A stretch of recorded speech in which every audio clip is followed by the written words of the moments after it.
کیا چاہتے ہیں اس محنت سے؟ میں چاہتا ہوں یہ امت دین اور دعوت کے اعتبار سے حضور پاک صلی اللہ علیہ وسلم جہاں چھوڑی تھی یہ امت وہاں آ جائے.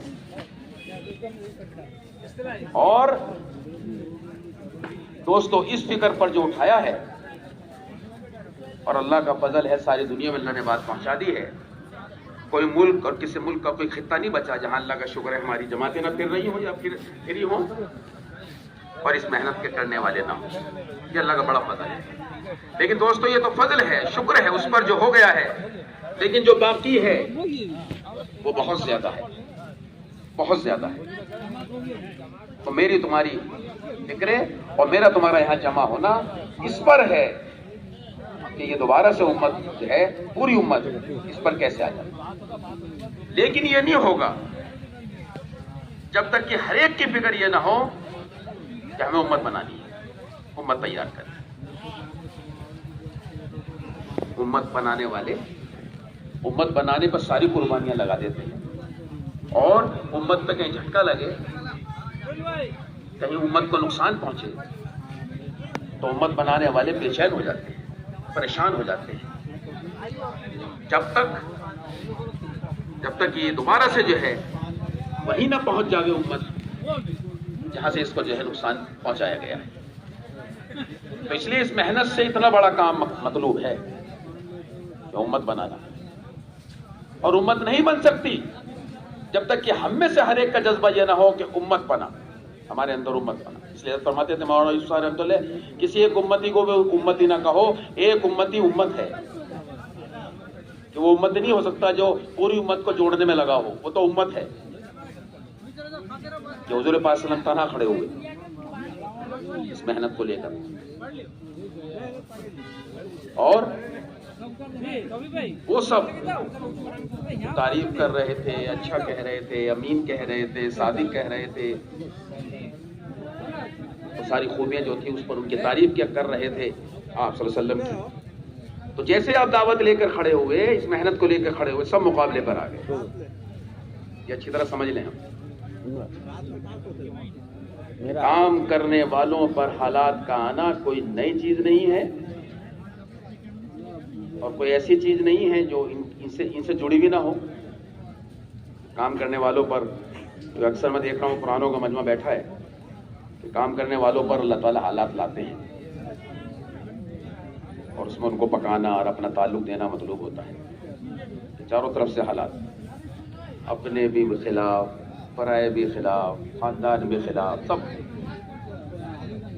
تو مقابلے کا تو گھبرانے کی چیز نہیں. اس لیے کہیں سے کوئی حال آئے تو ہماری طرف سے تو صبر اور تحملی ہے. یہ سمجھو یہ حال ہمیں کچھ دینے کے لیے آیا ہے. اس لیے مقابلہ نہیں ہے، بدلہ نہیں ہے، انتقام نہیں ہے. ان پر صلہ رحمی ہے. شیخ نے لکھا ہے پہلے صدقات میں، صلہ رحمی پہ صلہ رحمی، کوئی صلہ رحمی نہیں ہے. یہ تو عام بات ہے، عام رواج ہے.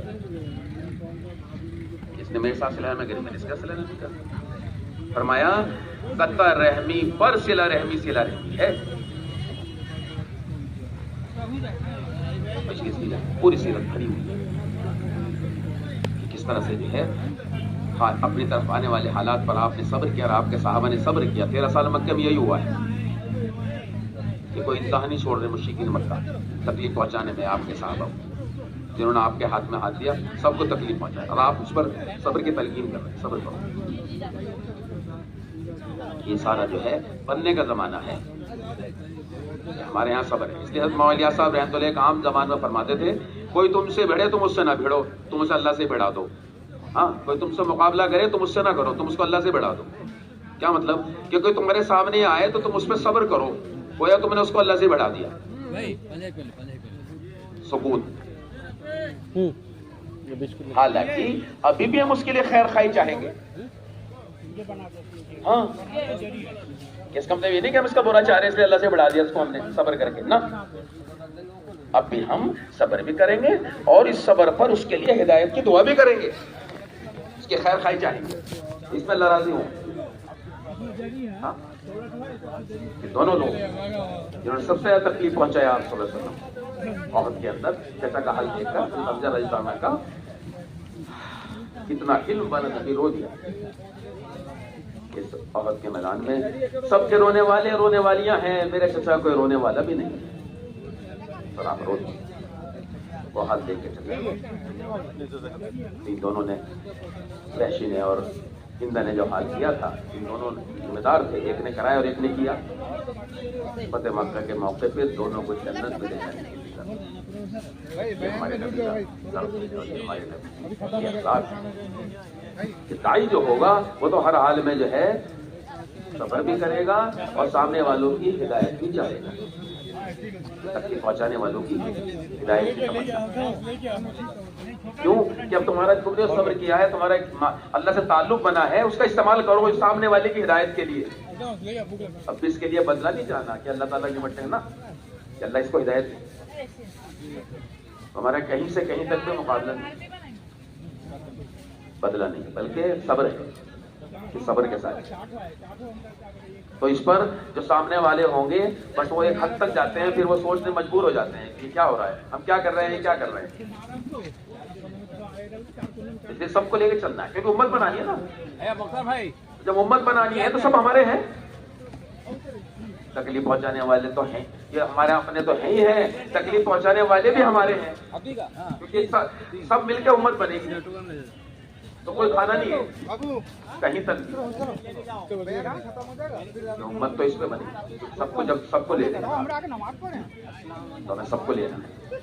اس لیے ہمارا ایک عام نعرہ ہے قیام الدین کا 100 سال سے قیامت تک رہے گا انشاءاللہ.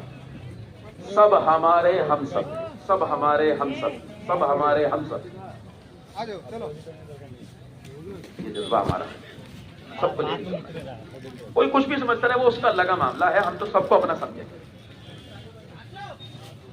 ان کا اللہ کا معاملہ, ہم سب کو اپنا سمجھیں, ہم سب کی خیر خواہی چاہتے ہیں, سب کی ہدایت چاہتے ہیں, کیونکہ ہمیں سب کی ضرورت ہے, کیونکہ ہمیں امت بنانی ہے. ہدف ہمارا جو ہے اس کا تقاضا یہ ہے کہ ہمیں سب کی ضرورت ہے. ہدف ہمارا امت ہے, امت بنانا ہے, تو اس کا تقاضا ہے یہ ہمیں سب کو لے کے چلنا ہے. ہمیں سب کی ضرورت ہے, سب مل کے امت بنے, سب کو اپنا سمجھو, سب کو لے کے چلو. اور جتنا صبر کرو گے اتنا سامنے والوں کی ہدایت کا نظام بھی قائم ہوگا اور کام سمجھ میں آئے گا. کام یہ ہے نبی کا کام, نبی کا جو ہے نبی کے کام کا تقاضا یہ ہے. تو اس لیے صبر تحمل کے ساتھ آپ سب کو لے کے چلنا ہے.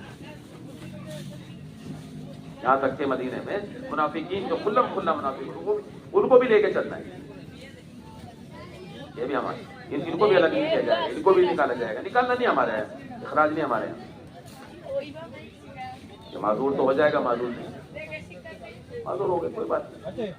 ہم تو پھر بھی ان کے پاس جاتے رہیں گے, ان کو خبریں دیتے رہیں گے, کام کی کارکردگی سکھاتے رہیں گے. ہمارے بڑے یہ فرماتے ہیں چھوڑنا کسی کو بھی نہیں, سب کو لینا ہے آخر تک. ارے یہ موبائل تو کس کا رہ گیا. دل کو اتنا وسیع کرو کہ ساری